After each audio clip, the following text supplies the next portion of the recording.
Assalamualaikum warahmatullahi wabarakatuh.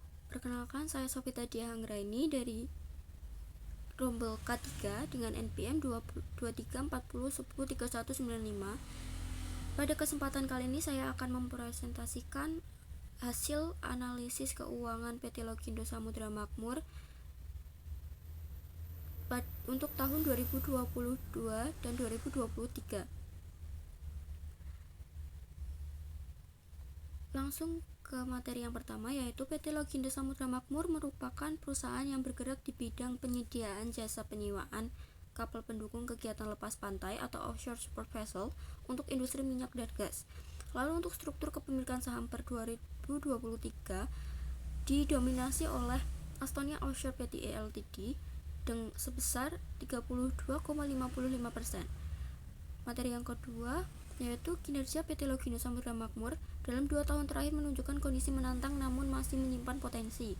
NOPA tercatat tetap positif, namun menurun tajam dari 1.936.756 pada tahun 2022 menjadi 741.471 pada tahun 2023. Operating profit margin juga turun signifikan dari 6,56% menjadi 2,26%, mencerminkan penurunan efisiensi operasional. BEP dan ROI ikut melemah masing-masing dari 1,43%, 0,56%, dan 4,42%, 3,83%. Rasio perputaran aset tetap meningkat dari 0,2942 kali menjadi 0,4283 kali. Namun rasio perputaran piutang dan persediaan menunjukkan penurunan efisiensi manajemen aset.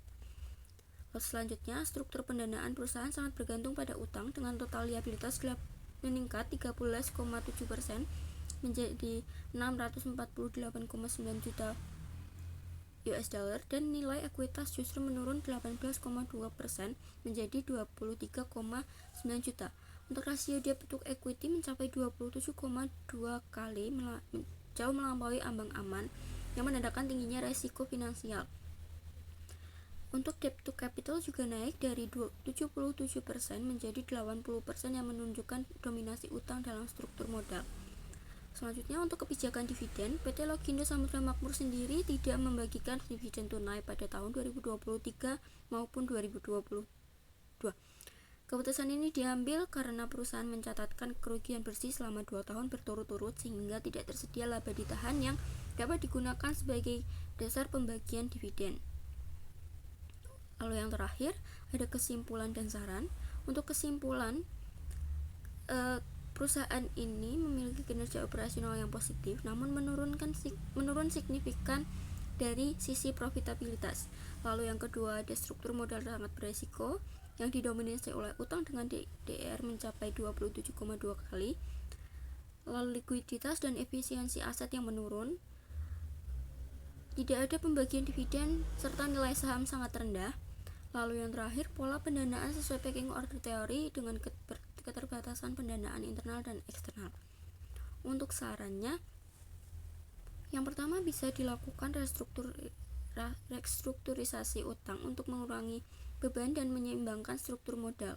Lalu yang kedua, meningkatkan efisiensi biaya dan mengoptimalkan pemanfaatan aset untuk mendorong arus kas dan profitabilitas.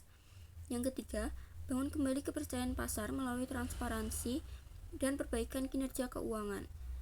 Lalu yang keempat, pertimbangkan masuknya investor strategis untuk menyuntikkan dana modal tanpa menambah utang.